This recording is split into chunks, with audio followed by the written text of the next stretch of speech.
สบายดีทุกคนเด้อมื้อนี้อยู่กับซ่องเด็กนอกบ้านอีกแล้วมื้อนี้เด็กนอกบ้านสิพาทุกคนมา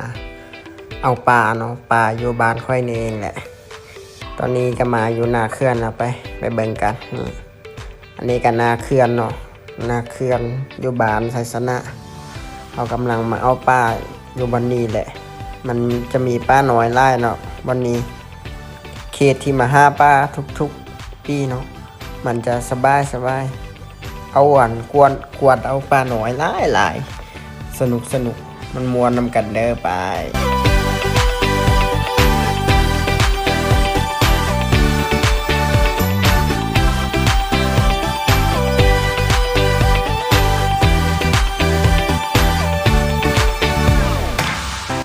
อันนี้ก็คือกวนของเฮาเนาะกวนกับคุมื้อนี้เอาตูมานำไว้ฟังเพลงยามช่วยนี่ก็คือคู่น้ำซี่ไว้ใส่ปลาเนาะวันหน้าเฮาก็รูปพวกโลนเนาะปักนี้ก็โซก้วนเนาะไปเตรียมพร้อมแล้วพร้อมบวกพร้อมลงพร้อมเอาปลาน้อยพร้อมโซจะจัดให้เบิ่งเพิ่นว่าเอาปลาไล่ให้เบิ่งเด้อลงกันเลยตอนนี้ก็เอาก้วนลงน้ำแล้วเนาะกำลังดึงลงไปเพิ่นว่ามีปลาไล่ได้น้ำนี่เย็นอากาศดีน้ำก็เย็นยกโปโซไปบาทหนึ่งนะถ้าเบิ้งเสียวป้ามให้เบิ้งน้ำก็เริ่มลึกหนึ่งแล้วท่วมคอระยางก็สิฟืนหน่อยว่าสิได้บ่กินต้มหลุบสุดๆดิต้มกับบังกะหลุบเนาะวันเที่ยวมาเอานี่มันต้มหลุบสุดๆเลยเพราะว่ามันเป็นน้ำท่วมอันนี้ก็มาฮอตเวลาที่เฮาสิเอาปลาขึ้นมาแล้วเนาะมาเบิ่งกันว่าสิได้บ่กำลังดึงขึ้นมาแล้วยกขึ้นไว้เดี๋ยวบ่ทัน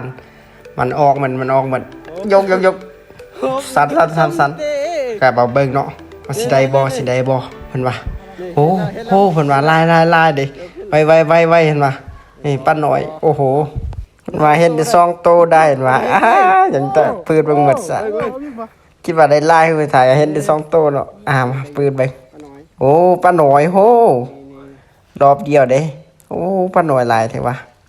เนาะเพิ่นว่าหอบแรกโอ้รอบแรกมานหอบแรกเพิ่นว่าจับปลานิลขึ้นมาโชว์นิดนึงจักหน่อยอันนี้กำลังใส่วิงการเอาออกจากเนาะเอาออกจากมุงแล้วไปใส่วิงเนาะ วิธีล้างนี่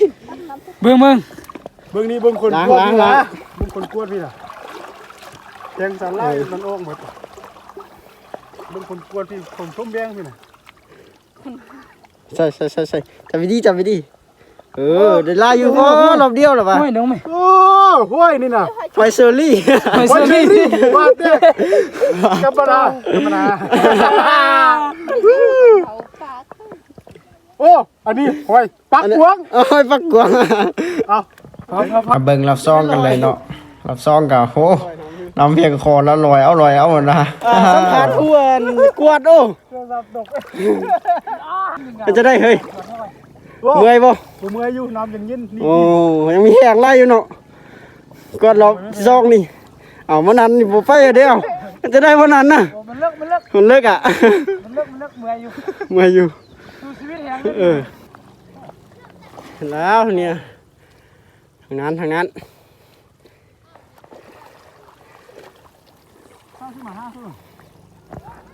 จะได้จังได้รอบซองนี่ได้ไล่คือรอบหนึ่งบ่เฮ้ยโอ้ปน้อยหลายแท้กินต้มลูกโพดอย่างว่าเขารอบซองได้สำนีเลยไม่ได้ไล่อุ้ยก็เป็นคนมาอยู่นี่แต่แหงยังคมนี่นะแต่แหงฟ้านี่รอบซองตอนนี้ก็กำลังสิออกไปกวดรอบ3แล้วเฮาก็สิเอาปลานี่ไปไว้ก่อนแล้วก็สิตามไปเบิ่งเขาเนาะเป็นจังได๋กดเมื่อยเลยแม่บ่ฮู้ว่าเขากวดไปได้จะได้ต้มโคนลูกยางไม่กับใต้ล่ะสิไปหาเขาบ่ฮู้ว่าฮอดไปได้เบิ่งทุกคนเบิ่งเขาเด้อคนฝุ่นจะได้ต้นเมื่อยกำลังสิเอาวิ่งกับคู่ไปหาเขามันจะกล้ากันดิแต่ว่าคิดต้มลูกโคตร ตัวหมูเป็นใจอย่างของเขาอย่างไม่คนเหนื่อยใส่ลา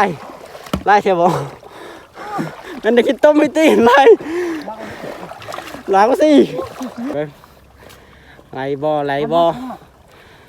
ซอกกุ้งไหมกุ้งจากธรรมชาติไม่ตัวใหญ่ตัวเล็กแต่อร่อยแซ่บเอามาต้นปีดูตามีให้หมาดู อันนี้มียัง โอ้โหวานนี้บอกได้คำเดียวเลยว่าโห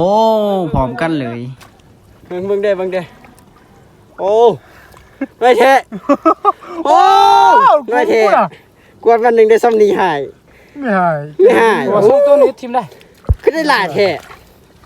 ไม่ได้พูด กูเป็นตะกินเด้นี่น้อย ความไล่ น้อยเทะ สู้เดินไปไหนคำวะ ทุกคนนี่ก็เอินเมียงกันนี่นะอ๋อ พอฝรั่งคิดตัวมองคือFC โอ้ป้าเนาะ ป้ากับว่าป้ามาสิคุ ใช่พี่ชิมบอก สลีเอากู ว่าสุริ ป้าไม่ได้สีเนาะ ลงโลทีมมึงรอบนี้นะสู้โลทีมเราจะไปเขา รอบนี้เขาจะเป็นคนกวนเองเนาะกวนตังนี้แหละไปไปคนออกมานี่เนาะเดี๋ยวสิข้อคนนี้แหละเก็บกองไว้ก่อนเดี๋ยวถ้าไปเบิ่งตอนเขากินกันไปตอนนี้เขาก็มาปิ้งป้าเนาะป้าที่เขาเอาอยู่หันมาจีไปเก็บผักมากลับกันเนาะกลับปิ้งป้าและแกงป้าเขาเนาะตอนนี้ก็เขาเก็บผักมาได้แล้วเนาะเป็นผักไม่เดือเขากำลังสิเอาไปกินอยู่หันเนาะมันตาแซ่บแหงเนาะใบไม่เดือนี้มากับปลาอันนี้ก็คือบรรยากาศบอนที่เฮามากินข้าวปลาเนาะอยู่แคมป์น้ำบรรยากาศดีอยู่เย็นสบายถ้าได้มาเที่ยวนำกันเด้อวันนี้ไปเดี๋ยวสิกลับไปหาข้าวแล้วเฮามาเบิ่งหน้าตาอาหารของเฮามื้อนี้เนาะก็มีน้ำแจ่วมักม่วงเนาะแล้วก็มีผักกับแซ่บแล้วก็ปิ้งปลาก้อยกุ้ง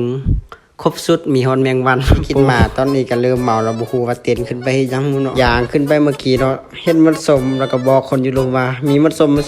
บาดนี้ก็ว่าอยู่ไสมาแล้วก็บาดนี้ก็ขึ้นไปกำลังสิเอามันสมแล้วเนาะจังหวะนี้เมาแล้วก็เอาบดสมได้หมดบดยังก็เอาได้หมดว่ากัดบ่เจ็บว่าซ่านตอนนี้ก็กำลังตัดแล้วเนาะตัดเอาหางไข่มดสมเนาะหรือว่าไข่มดแดงเนาะอันนี้กำลังตัดอยู่บ่ว่าขึ้นไปก็ว่ามดกัดบ่าอยู่ลุมก็ว่าโอ้ยฟ้าลงมาเถื่อตัดบันไดก็มันสิขาดแล้วมาถึงก็ว่าสิบ่ไหวแล้วจะได้ก็สิลงเนาะมาลุมก็ว่าเอ้ยมันสิขาดแล้วน้ำตัดกล้วยจังลูกว่าเพียงกล้วยเจ๊เจ๊ มาไก่ตายแล้วบ่ขึ้นเด้อโอ้ยจับเอาคู่ สายฟองมึงเอาจับเนี่ย ไปเด้อคู่ไปเดินลงน้ำแบกคนไป